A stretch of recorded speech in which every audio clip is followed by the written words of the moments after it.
Welcome to Dad's class. Welcome to the podcast where I, Devin Pierce, bring you the tools of my toolbox.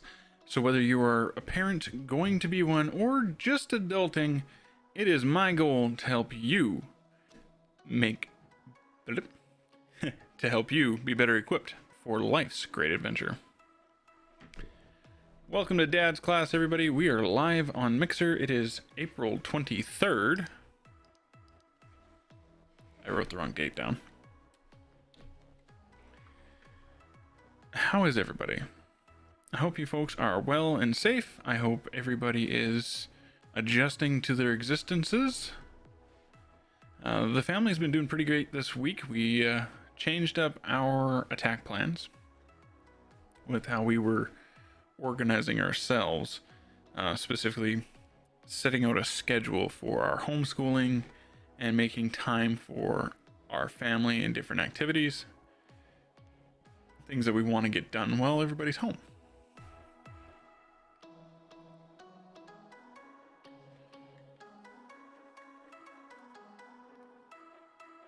So,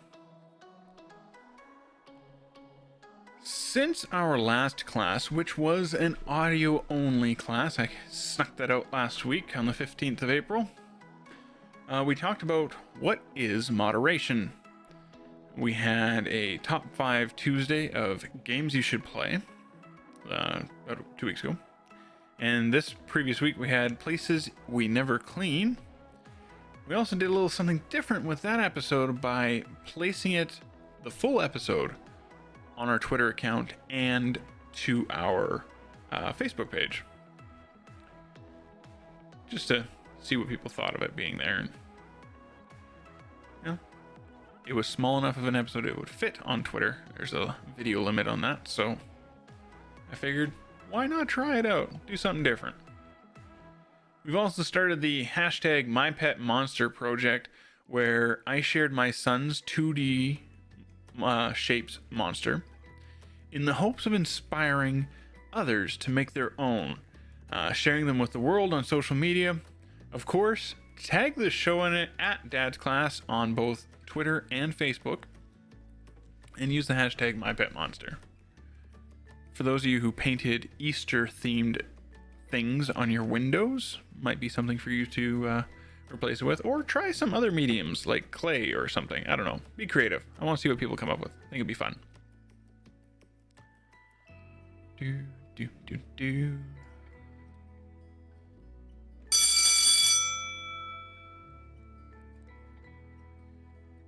Today, guys, we are going to be stepping back into these pamphlets. The Raising Responsible Children series by the Parent Institute. We did some of these pamphlets in the past. We've done a few of them now. You can visit the Parent Institute at parent-institute.com. The topic we're going to be looking at today is the importance of spending time with children. Now, given that the world is in a bit of a different situation where many of us are staying home with our children, you may be wondering why I chose this topic at this time. And honestly, I feel like there couldn't be a better time to focus in on this. And it might honestly be the most important episode I do on this podcast for the foreseeable future. Here's hoping I did a good job of writing the show notes. Alright. If you at the end of the show are interested in checking out the previous Raising Responsible Children based episodes here of the podcast, we do have a podcast playlist over on the YouTube channel dedicated just to this series of pamphlets. I will also link the previous audio episodes into the audio description of this episode for our audio listeners. As to why I felt this was an important topic right now. a lot of times we treat the idea of quantity and quality as though you can only have one or the other. And realistically, when it comes to spending time with our children, we want to aim for both. We want to give them lots of our time, but we also want to make sure that that time has some level of quality for them.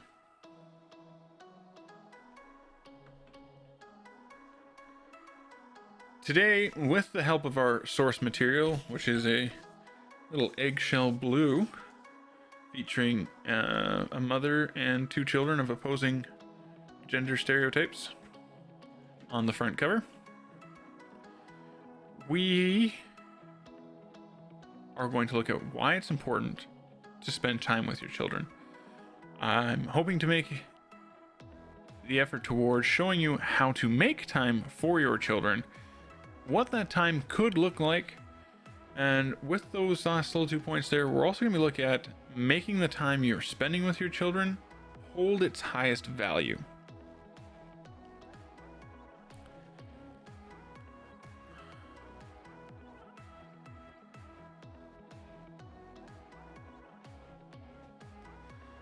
And I do get it. I understand. As I've already said, many of us are spending a lot of time at home with our kids already. And if you're having an experience like we've had, it's kind of hard to balance the other things going on in your life that you might normally do when your kids aren't home, with the fact that they are always home right now. And this is kind of why I feel like this particular episode is important. Because we need to understand that the value or the quality of the time we're giving our children is just as important, if not more so now, for the quantity we have. Essentially, because we have this large quantity of time, for most of us unexpectedly, with our children,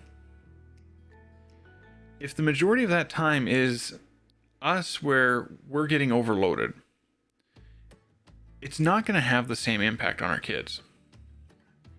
With any time I take something from a selection of reading guys, this is my interpretation of the information. My opinions are mixed into this, my own stories are here. So I encourage you to seek out the source material or find some similar readings to get some different perspectives and views on that, and come up with your own. Also, if you do seek out other readings, let me know what you found in the comments. Come check us out live or hit the show up on Twitter. What anybody can agree on is that children who receive frequent, meaningful time with their role models typically show higher grades in school, better overall behavior, and more improved social skills for an overall better quality of life. Right now, for many of us, we have an unprecedented opportunity to start making changes with our relationships for our children, to improve not only their lifestyles, but ours as well. We've talked about it many times before here on the podcast, and this fact remains the same, that we are our children's best or worst role model. The people who they spend their most time with tend to influence the greatest amount of who they will be, right from the day they're born until we send them off into the world as adults. At any point in your life, it comes down to a matter of time. And we've talked about time management a bit in the past, but we're going to take a look at this again as perhaps some ways to improve that. One of the first things I'm going to have to mention is that I am definitely not used to the camera in its new position. So this is going to be taking some getting used to. I can say that much for sure. But one of the first things you want to do when you're trying to assess the time, your time, sit down, look at what you've been doing. This is actually something we just recently did at the start of the week here. my spouse and I sat down and we talked about the previous couple of weeks and what we felt was working for us effectively using our time. Part of that is also looking at your personal priorities, or the priorities of you and your spouse collectively. And are your priorities matching your distribution of time? Well, it's all well and good to say, hey, my family is my biggest priority. Most of us actually work. When you look at our schedules, our life schedule is clearly spending more time at work than with our family.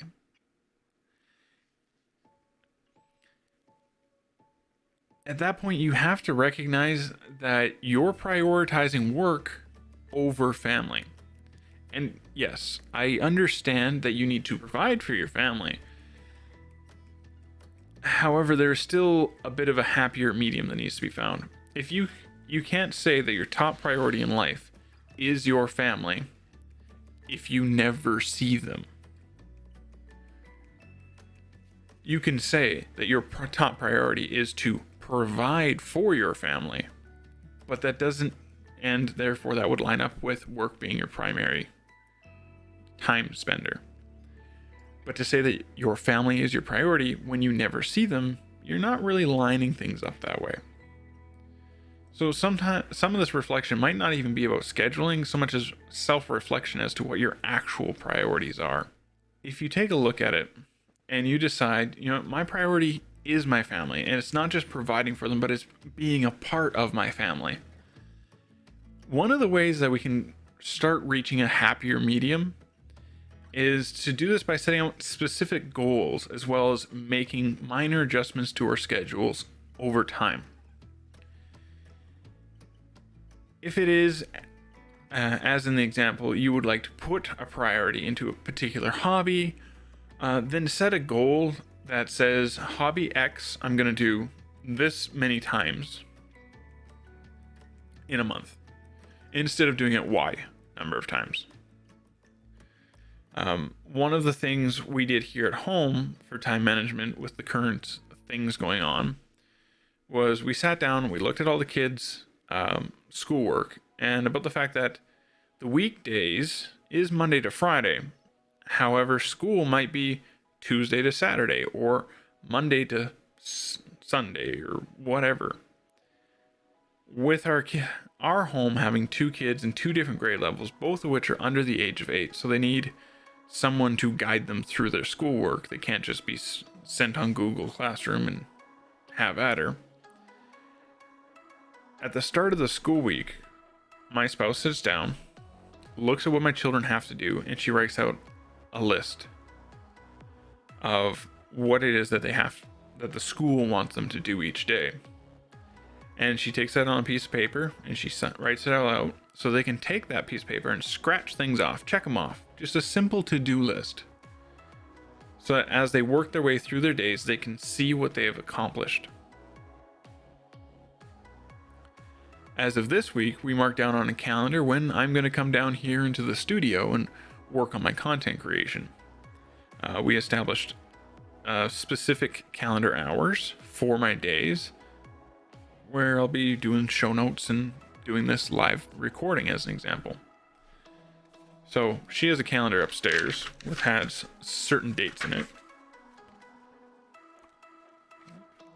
Let me find the right page. I have my list of notes here of different tasks I'm trying to accomplish in my bullet journal.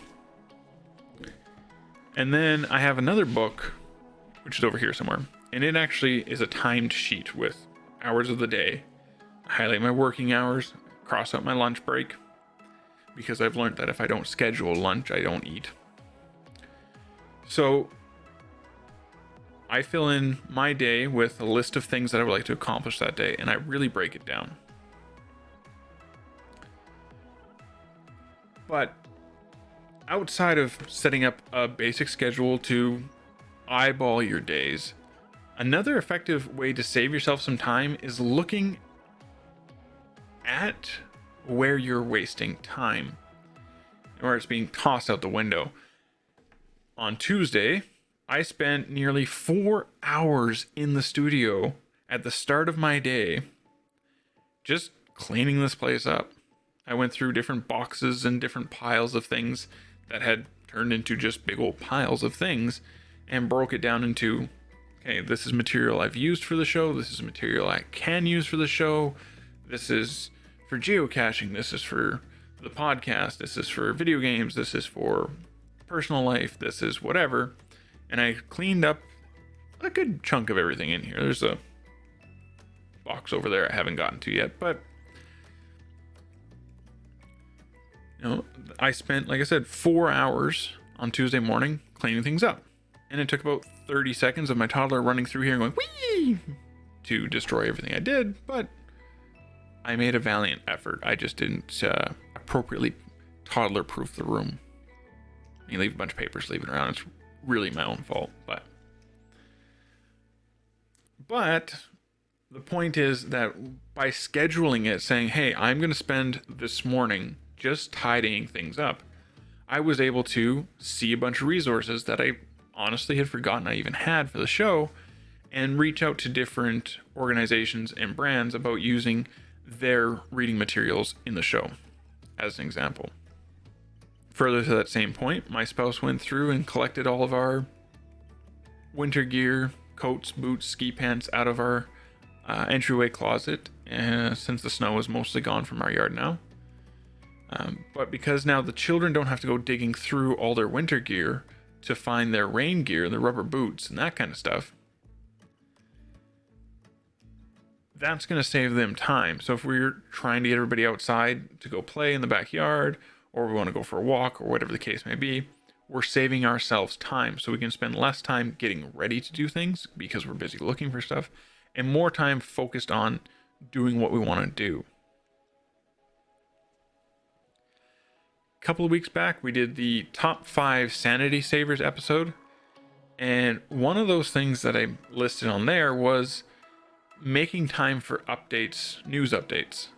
Picking specifically when you're going to check in and see what changes have happened news-wise in your area, so you're not stressing about it throughout the day.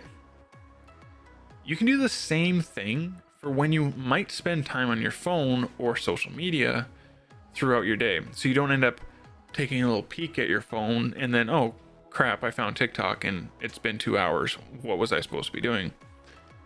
And I straight up, I've done this. In my workday, there are 3 points in my workday that say, check Twitter. Because otherwise I would just check Twitter at random when I get a notification, and I would get stuck in Twitter, and that would be it. Another little thing to consider as well, guys, when you're setting out your schedule, if you can't fit all your pots onto the stove, you have too many of them. I ran into this situation.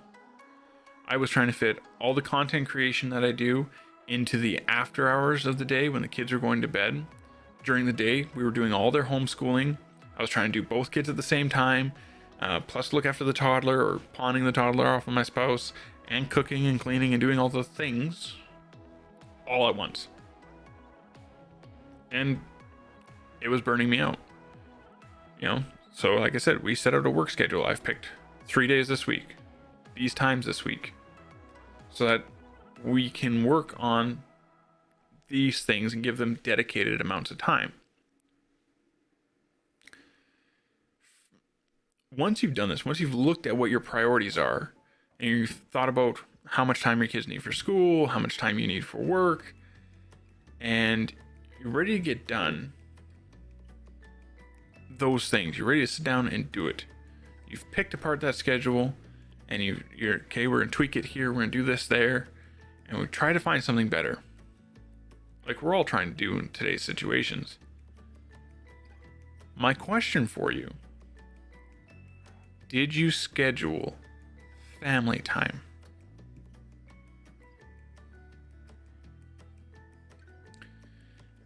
Though we may be stuck together for many of us, it doesn't mean we are spending our time engaged with each other. In a normal everyday situation, as an example, we have talked about in the past how family meals are a great way to bring your family together and spend time together. Right now, you could be turning this into some one-on-one time by rotating through your kids and your spouse to give everybody a turn tag teaming, making dinner together, working on meals. And regardless of the age of your children, this could be an amazing opportunity towards educating them on kitchen safety, how to cook meals, how to determine portion sizes, which is math, measuring. There's so many different things you can teach a child in a kitchen. And if you specifically set out, okay, today we're going to do Sally, tomorrow we're going to do Susan, and the next day we're going to do Mikey. If each one of your children gets a turn cooking dinner with you, that's quality time learning from you. It's not just quality time, it is productive educational time. So that's like threefold. It's perfect. It's everything that we want in life. And there's other little opportunities for things like that too. But that was one of the more predominant examples that we could get, both from the reading and from past conversations here on the show. Next, if you haven't already found the time to do family meetings or family game nights, now is the time. Even if your routine is going to change eventually, you can learn to adjust your routine and when you would do your family meetings or family game nights down in the future when it comes to that time. But right now, you can even be doing those things together. Say on Sundays, you decide you're going to do your family game night. Well, pick. You can do it before or after the family meeting. Depending on what kind of things come up in your family meetings, it might be better to get everybody to get along before the meeting with some games, or save it for laughter as a relaxation technique.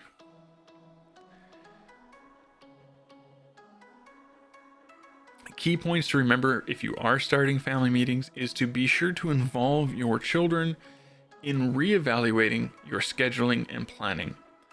Come to them and ask them what's working well for them.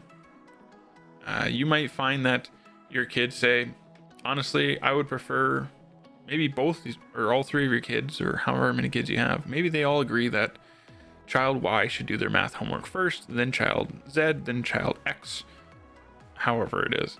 Perhaps they might have suggestions to make things less stressful for them as much as for yourself. To that end, I've had the pleasure of working with and learning from so many great people over the last couple of years. And one thing I won't ever forget is the expression of the arsenic hour. I've heard it called different things, but it's the idea that when your kids would get home from school or from being at another parent's house, if you are in a split custody situation, they need the time to switch their brains from one environment to the other. Get them into their at-home mode. And the person who coined this phrase to me did say that it might not take an hour for some kids. It might be 15 minutes. It might be an hour and a half for other kids. It's just kind of a rule of thumb. But right now, I feel like this is a huge thing to include into your daily routine. It's a moment of relaxation or break time to let yourself, as much as your kids, switch from one mindset to another. And just not have to be doing anything. We break up the kids' day by coming together at lunchtime and just throwing on a show. That's how we time our meals. You guys have to the end of the show. And we've been watching Recess on Disney+. But at the end of the day, we give our three kids time together, just to go play outside in the backyard or to just do whatever. And throughout the day, my spouse, since she's taken over the homeschooling, she does one kid, then the other.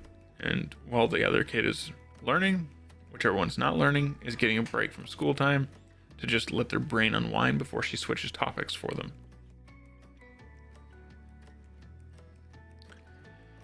Some key things to think about is the fact that every moment with your child is a teaching moment.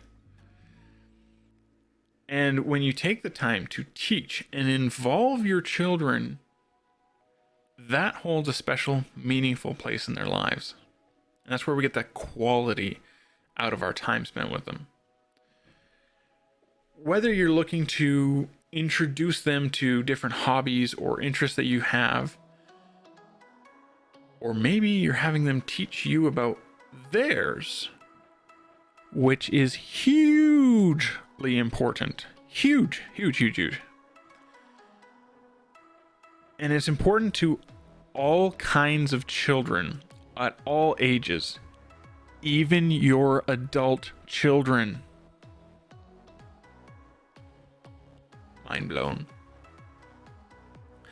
I know we've mentioned this in the show before, but what this does is this says, I love you, and the things that make you who you are bring me closer to you and to knowing you better. You said all of that by just actively listening to them, talking to something that maybe you would have normally just brushed off because it didn't interest you. And before we kind of dig into what actively listening means, if you have a large family like us, suddenly having every moment spend together, you might have to include some me time for your kids. I implemented mandatory sibling distancing. Time where my kids cannot interact with each other for X amount of time each day. I also made times where child X must spend time with child Z.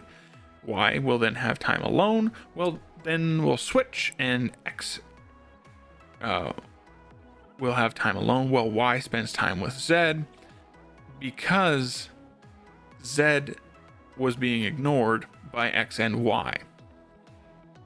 There's a 4-year gap between my youngest and the next kid up. So the older two are much closer to each other in age. So they tend to play with each other easier and ignore their younger sibling. So I have done this where I've made them spend time apart from each other and made them spend time with their younger sibling. Something to consider. Depending on the ages of your children, might not work out so well, but you could work with them towards strengthening different relationships within the family that have maybe fallen apart over a period of time. I mean, if you're all in the house together, you might as well get along. Nose with your toes. This is another expression that I will probably never forget, thanks to some amazing presenters over the years. I've heard some different variations on it. That exact statement came from the psychologist that we did our love languages class with back in February. But nose with your toes. Nose with your toes is talking about your body's alignment. Your nose and your toes should be facing the same direction. And in this case, it specifically means to whom you are interacting with. The person that you are talking to. The person that you're talking to, right? Think about it. If you have a person who is cooking at your stove in your house, and you go and you ask them a question, it feels far more meaningful and when they stop what they're doing and they turn their nose and their toes to you.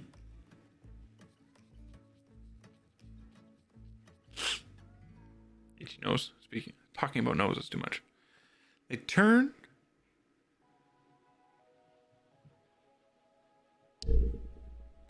There goes the train. Just gone. Lost my momentum.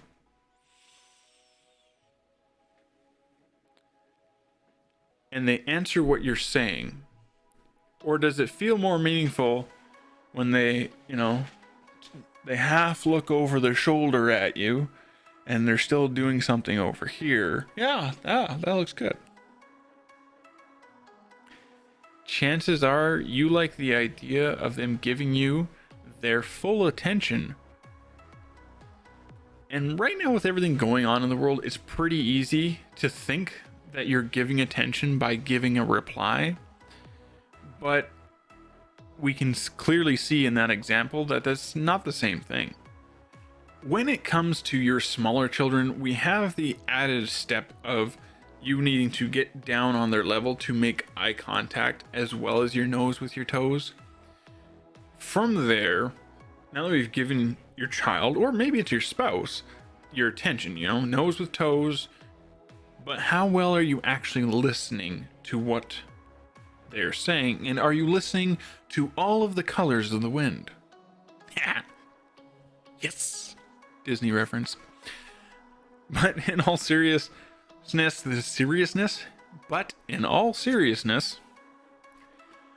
are you watching their body language? Are you feeling the emotions that they are conveying with the sound of their voice? Are you letting them finish before you reply, or are you causing a bigger interruption than a TV or a radio that you just turned off to give them your attention? Some of the biggest things with listening to our kids or spouses are found in acceptance, both for what is said and the silences in between. And I'll admit, I have a hard time with giving my children silence to prepare a response. I have this fear that the response will be fabricated. And so from my own learnings and readings today, I have acknowledged that this is something I need to improve on. The other side of accepting is to not shoot it down. When kids say something that we feel is inaccurate or inappropriate. An example would be if your child says they hate something or they hate someone, and you go and respond with, "No, you don't." Even in that happy, cheerful tone, that's still not the way to handle that. You are still shooting down what they are saying, but in that moment of not accepting what they've said, you could cause them to disengage or completely end a conversation, just like that. Because, well, you don't really want to hear what I have to say. We are pretty good with this one in our household, having a lot of experience with suicidal people in the past, including myself. I've learned to work through a person's statements with them. If you feel that a statement isn't true or accurate, as an example of, Susie hates Harold. You can open up with something along the lines of, "I'm surprised to hear you say that." And then you can move on to a question as to why they feel this way or why they said this to you. And if they ask you, "Well, why do you want to know?" You just tell them, "I just want to learn more about what you've told me." Leave it open-ended in that fashion. And this does a few things with the conversation. It keeps it honest. I just want to understand you. It leaves it open because it's not a yes or no answer coming next. And you've given the control to them. Even if you started the conversation, the ball's now in their court. And that will increase the likelihood of them continuing the conversation. Avoid saying how you feel or what you think unless they ask you for your opinion. That's another thing that I've worked on over the last little bit because I'm bad for that one, especially with Andy. And she has told me that many times.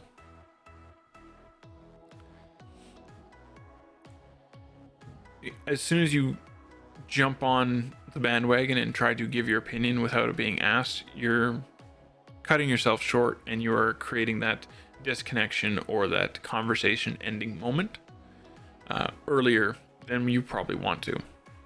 Now, if you're trying to get out of a conversation, you could also use those things as ways to end it abruptly. But that wouldn't be a very positive thing towards improving your relationship with your children.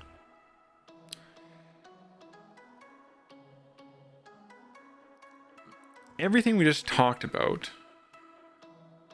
everything that was just covered, we did that looking at it as though your kids are looking to talk to you. But what if they aren't? How do we, as parents, as aunts and uncles, as grandparents, how do we start the conversation? Well, first off, if you don't want a generic, I'm fine, or all good, as an answer, don't ask a generic question. We do questions sometimes at dinner to see how everyone's day's gone, but we ask specific open-ended questions. Things like, what was a moment from today that made you smile, frown, giggle, throw in whatever descriptor you want there, and why? I smiled today when Mom tickled me because tickles make me giggle. That's a lot more of a conversation than, did you have a good day? Yep. And you can play off those questions and come up with follow-up questions. If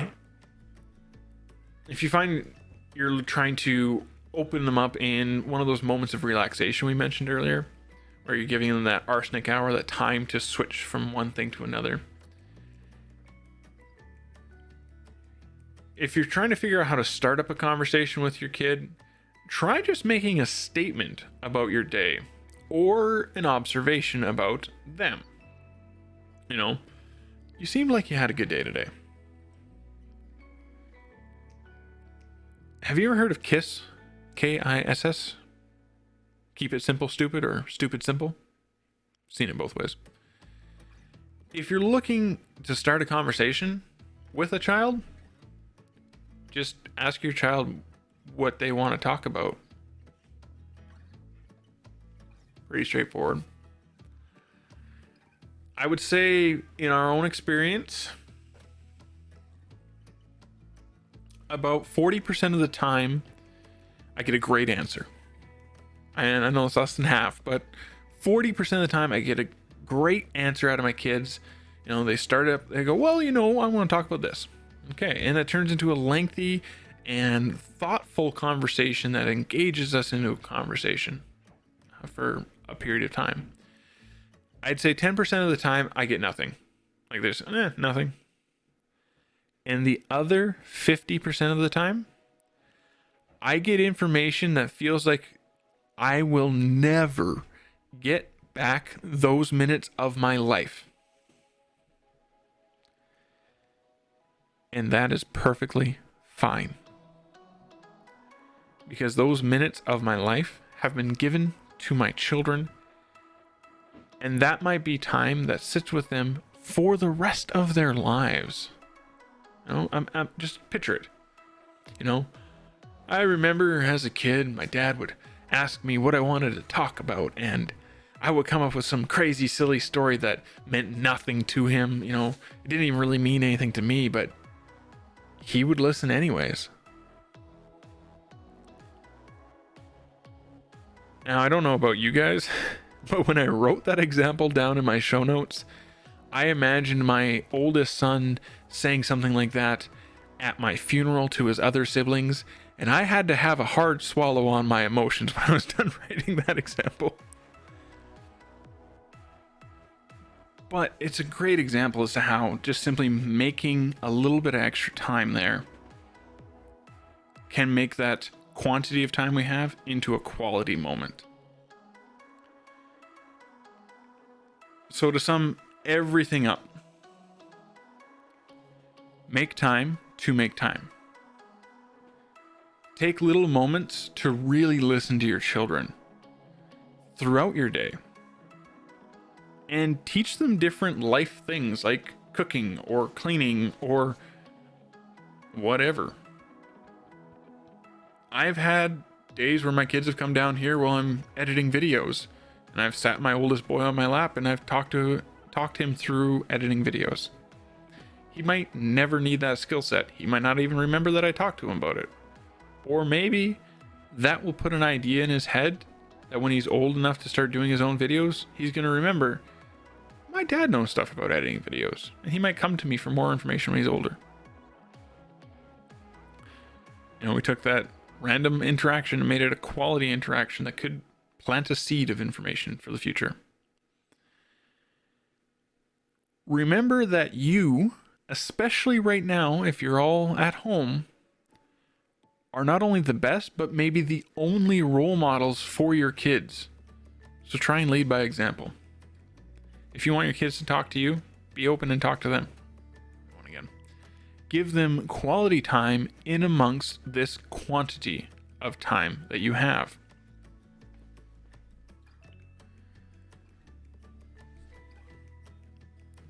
Before we get into the question of the week, guys, I'm going to bring up a few different things that are coming up for Dad's class. I would like to have a game night. We are going to have a Jackbox party. We're going to host it here on the Mixer channel. How this works, I'll be streaming it to the Mixer page just like I do with the show when I do the live recordings. Jackbox, just like the name Jack, box.tv, lets you connect to the games using your mobile browser on your phone and a room code for up to 8 players. There are several different options for games. There's no game date set yet, so please keep in touch with the show on our Facebook page and our Twitter accounts for more information. As soon as I pick a date for that, I will be spamming them there. I will let you know in the show if there's a show between then and now, but follow us on Facebook, follow us on Twitter, and those will be the quickest way to find out what day we're going to end up doing that play date. From there, next week's show will not have a live recording. I am almost done the show notes, bouncing back and forth with the guests I'm going to be having on the show, but we're just going to be doing an audio recording off the internet, and then I will have it directly released to YouTube and the audio channels for Friday, May 1st. I want to take a second as well to remind you guys that you are more than welcome to make suggestions for the show, for our different media platforms, different things you want to see us get involved with, whatever the case may be. I welcome your input. We're all in this together. Lastly, our weekly reminder of the Extra Life fundraiser. Again, this is our second year in a row, and we would love if you guys could help us reach our goal for the Stollery Children's Hospital here in Edmonton, Alberta. We are about $38 away from the $100 mark and being raised, and our milestone for $100 is a Lego building stream. We got a small Lego building stream and a large Lego building stream. We have a variety of milestones as we get closer to our goals. There was a couple other milestones for the larger numbers I was looking into, but with everything going on, not sure that some of those will be able to happen depending on where we're at by the time this year's fundraising ends in December. I'll have to just play it by ear when we get to those higher numbers. So if you head on to the links on this episode, you'll find a link to the Extra Life page. And on the fundraising page, there is a progress bar near the top that tells you where we're at in our goal. And there's little dots along there. And those are our milestones. You can hover over them and it'll tell you what each milestone is. There's also incentives for you guys. So you can pick a different incentive. Or you can choose just to donate a dollar amount. The incentives include things like me doing the next live stream with stickers or tattoos on my face, temporary ones, and changing what video game I'm playing or how I'm playing a video game, getting a letter from my kids. There's all sorts of cool little things in there.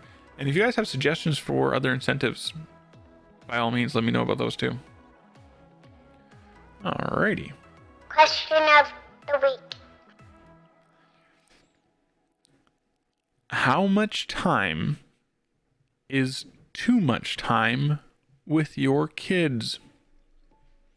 That could be a loaded question, eh? Now, for each parent, this is likely going to be situational, but I have learned that I can spend all day with all 3 of my children as long as I don't have to do their online schooling. As with every episode, I look forward to your feedback, so please rate this show on your podcast app, leave a review there, or on YouTube. Down below the bridge where all the trolls live, in the YouTube comment section, let us know how you feel about the show. You guys can, of course, follow the show on Twitter at Dad's Class or on Facebook.com/Dad's Class. You'll also find links to our website and merchandise shop in the description of today's episode. I just got notice that merch I ordered for myself was shipped out, so hopefully I'll be rocking that soon here on the show. You guys can email me personally at crownesso@gmail.com, CROWNES, 0. And you can find me on Twitter, TikTok, Twitch, or in Discord with @CrownEsso. If you found today's class informative, share it with your friends, see what they have to think of it. And of course, until next class, be sure to look at these other suggestions here and educate yourself with another Dad's Class. Thanks for listening, guys.